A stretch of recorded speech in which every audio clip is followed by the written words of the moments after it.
कुछ दिन पहले न्यूज आना शुरू हुई कि गवर्नमेंट फ्यूचर्स एंड ऑप्शंस के ऊपर 30% टैक्स लगा सकती है और इसको जुए की तरह स्पेकुलेटिव इनकम के अंडर रख सकती है।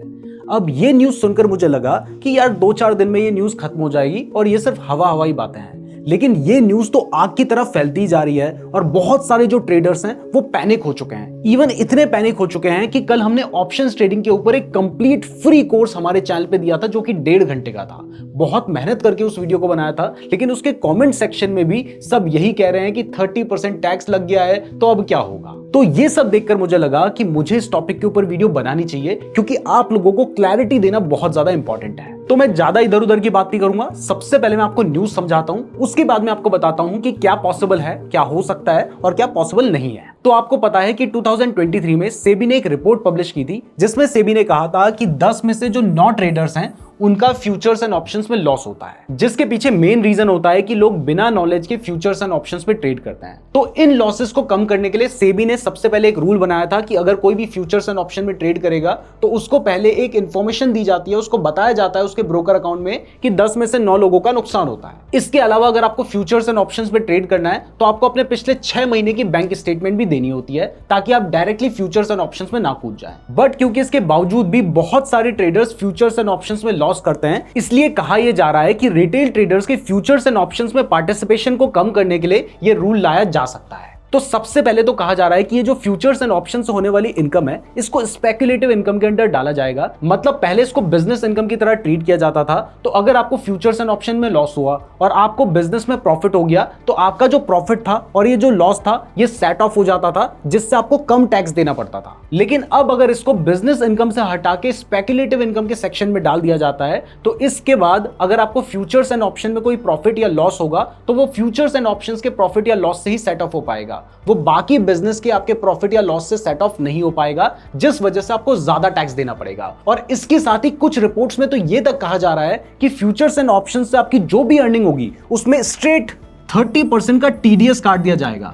मतलब अगर आपने 1 लाख रुपए कमाए हैं तो आप जब पैसा विड्रॉ करेंगे तो आपके पास 30,000 रुपए कट के 70,000 रुपए ही आएंगे। तो रिपोर्ट्स के अकॉर्डिंग अगर ऐसा होता है और 30% का टैक्स लगाया जाता है तो बहुत सारे ट्रेडर्स जो सीधा ऑप्शन ट्रेडिंग में घुस रहे थे वो ऑप्शन ट्रेडिंग को अवॉइड करेंगे, जिससे कम लोगों का नुकसान होगा, ऐसा रिपोर्ट्स में कहा जा रहा है। जिसके पीछे कुछ डेटा भी है। जैसे पिछले साल की अगर हम बात करें तो पिछले साल पूरे world wide 108 billion option contracts trade हुए थे, जिसमें से जो 78% ऑप्शन कॉन्ट्रैक्ट थे वो इंडियन एक्सचेंजेस के थे। तो ये जो इंडिया में फ्यूचर्स एंड ऑप्शंस का वॉल्यूम इतना ज्यादा बढ़ गया है, इससे जो फॉरेन इंस्टीट्यूशंस हैं उनको एक बहुत बड़ी अपॉर्चुनिटी मिली है। और इसी वजह से कुछ टाइम पहले हमने एक न्यूज कवर की थी जिसमें मैंने आपको बताया था कि जेन स्ट्रीट नाम की एक कंपनी है जिसने पिछले साल इंडिया से $1 बिलियन फ्यूचर्स एंड ऑप्शंस से कमाए थे। तो जो बड़ी बड़ी कंपनीज हैं वो तो मोटा पैसा कमा रही हैं, लेकिन जो रिटेल ट्रेडर्स हैं उसमें से 10 में से 9 ट्रेडर्स अपना नुकसान करवा रहे हैं। तो इस वजह से आपको ऐसी खबरें देखने को मिल रही हैं। तो न्यूज क्या है ये आपको समझ आ गया है। तो अब समझते हैं कि अगर सच में गवर्नमेंट 30% टैक्स लगा देती है और उसको स्पेकुलेटिव इनकम के अंडर डाल देती है तो इससे एफएनओ ट्रेडिंग में क्या फर्क पड़ सकता है। लेकिन उससे पहले अगर आप ऑप्शन ट्रेडिंग के बारे में डिटेल में बिल्कुल फ्री में सीखना चाहते हैं तो इसके ऊपर हमने एक 1.5 घंटे का कोर्स बनाकर यूट्यूब में अपलोड किया है। लोग इस कोर्स को 40 से 50,000 रुपए में बेचते हैं, हमने बिल्कुल फ्री में प्रोवाइड किया है।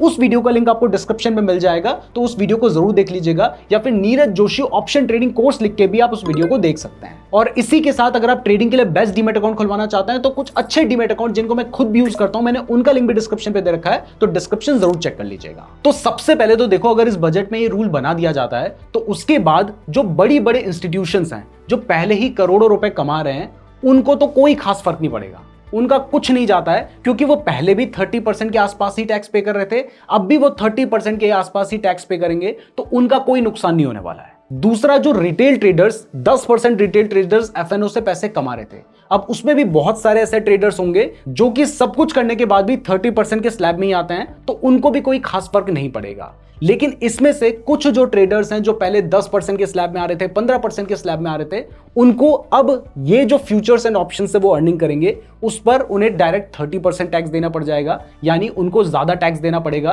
तो सबसे पहले तो जो पैसा कमा रहा था, जो प्रॉफिट कमा रहा था, उसके ऊपर इंपैक्ट पड़ेगा। अब इसके बाद जो 10 में से 9 रिटेल ट्रेडर्स अपना नुकसान करवा रहे थे उनको तो पहले भी टैक्स नहीं भरना था, अब भी नहीं भरना है, क्योंकि नुकसान होने पे तो कोई भी टैक्स पे नहीं करना होता है। बट इससे एक चीज होगी कि बहुत सारे ट्रेडर्स जो ट्रेडिंग में आते थे ये सोचकर कि वो पैसा कमाएंगे, उसमें जो भी प्रॉफिट होगा उसके ऊपर टैक्स भरेंगे, वो अब आना कम हो सकते हैं, क्योंकि उन्हें पता है कि अगर मैंने बहुत मेहनत करके पैसे कमा भी लिए तो उसके बाद मुझे 30% टैक्स देना पड़ेगा, और इतना टैक्स देने के बाद मेरे पास क्या ही बच जाएगा। यानी ऑप्शंस में जो रिटेल ट्रेडर्स का पार्टिसिपेशन है वो कम हो सकता है। बट यहां पर एक बात समझने वाली है कि अगर कोई ट्रेडिंग करता है और उसको ट्रेडिंग से ही पैसे कमाने हैं, तो अब हो सकता है कि वो फ्यूचर्स एंड ऑप्शंस पे ट्रेड ना करे, तो अब वो कोई दूसरा तरीका ढूंढना शुरू कर देगा। वो हो सकता है क्रिप्टो में चले जाए, वहां पर भी ऑलरेडी 30% टैक्स है, लेकिन वॉलेटिलिटी ज्यादा होती है तो पैसा ज्यादा बन सकता है। इसके अलावा हो सकता है लोग जो बहुत सारे तरीके के एप्स होते हैं जिनमें फॉरेक्स ट्रेडिंग की जाती है,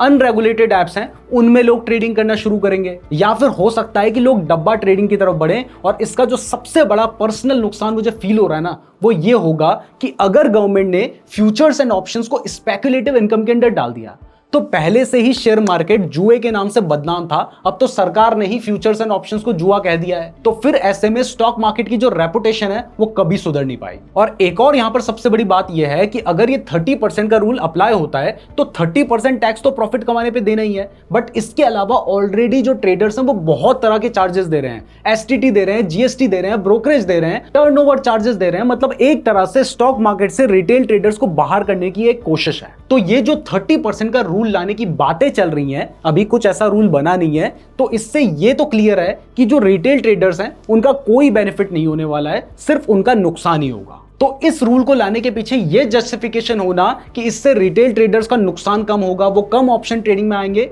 इसका तो कोई तुक नहीं बनता है। और अगर इस रूल को लाने के पीछे गवर्नमेंट का पर्पस रिटेल ट्रेडर्स के पार्टिसिपेशन को कम करना होता, तो फिर वो प्रॉफिट में टैक्स लगाने की जगह काफी अदर तरह के रूल्स ला सकते थे। जैसे अगर आपको फ्यूचर्स एंड ऑप्शंस में ट्रेड करना है तो वहां पर रूल्स को स्ट्रिक्ट किया जा सकता था। हो सकता है आपसे बोला जाता कि आपको नेटवर्थ सर्टिफिकेट देना होगा, आपको मंथली इनकम का सर्टिफिकेट देना होगा, उसके बाद ही आप फ्यूचर्स एंड ऑप्शंस में ट्रेड कर पाएंगे। अगर ऐसा कोई रूल बनता तो इससे जिन लोगों के पास एक्चुअल में पैसा है वही ट्रेडिंग की तरफ आते, लेकिन ऐसा करने की जगह ऊपर से टैक्स लगा दिया जाएगा, इस बात का कोई सेंस नहीं बन रहा है। तो अब हो क्या सकता है, चलिए ये समझते हैं। तो सबसे पहले तो मैं आपको क्लियर कर दूं कि ये जो न्यूज चल रही है 30% टैक्स वाली, ये अभी सिर्फ एक न्यूज है, इस पर कोई भी ऑफिशियल कंफर्मेशन नहीं है। तो जब तक गवर्नमेंट की तरफ से कोई एक्चुअल कंफर्मेशन नहीं आता है तब तक ये हवाई बातें भी हो सकती हैं। और मैंने बहुत बार ऐसे ट्रेंड नोटिस किए हैं जिनमें इस तरीके की न्यूज फैलाई जाती है किसी और को बेनिफिट पहुंचाने के लिए, या फिर जानबूझ के ये न्यूज फैलाई जाती है। और ये तो ऐसी न्यूज थी जिसको आग की तरह फैलना ही था,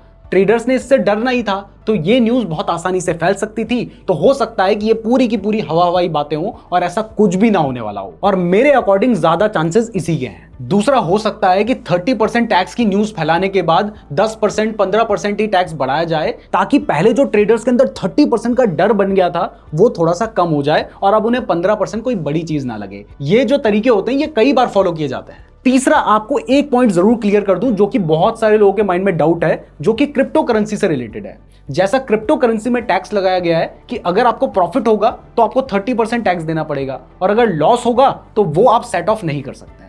तो ये होने के चांसेस तो ना के बराबर हैं, क्योंकि अगर ऐसा होता है तो फिर ज्यादातर जो ट्रेडर्स हैं वो फिर फ्यूचर्स एंड ऑप्शंस में ट्रेड क्यों करेंगे, वो क्रिप्टो करेंसी में ट्रेड कर लेंगे। जबकि फ्यूचर्स एंड ऑप्शंस का जो मेन पर्पस है वो तो आपके रिस्क को कम करना है, आपको हेजिंग करने की अपॉर्चुनिटी देना है, ताकि अगर एक जगह पर आपको लॉस हो रहा है या लॉस होने के चांसेस हैं तो आप फ्यूचर्स एंड ऑप्शंस में ट्रेड करके अपने उस लॉस को कम कर पाएं या फिर इवन प्रॉफिट में आ पाएं। और अगर यही नहीं हो पाएगा तो फिर फ्यूचर्स एंड ऑप्शंस का कोई मतलब ही नहीं रह जाएगा। तो मेरे हिसाब से तो यह हवाई न्यूज है। हो सकता है मैं गलत भी प्रूफ हो जाऊं, लेकिन ज्यादातर केस में मुझे ऐसा ही लगता है। आपको क्या लगता है कि ये जो न्यूज है ये कोई अफवाह है, या फिर कम टैक्स लगाया जा सकता है, या फिर एग्जैक्टली यही होने वाला है? ये हमें कमेंट में जरूर बताएं। वीडियो पसंद आई है तो वीडियो को लाइक जरूर कर दीजिएगा, और अगर आप ऑप्शन ट्रेडिंग के बारे में बिल्कुल डिटेल में सीखना चाहते हैं, वो भी सिर्फ एक वीडियो में, जिसको लोग पेड कोर्स बना के बेचते हैं, वो हमने बिल्कुल फ्री में सिखाया है। इसके लिए आप हमारे इस फ्री कोर्स को देख सकते हैं जो कि 1 घंटे 23 मिनट का है। धन्यवाद।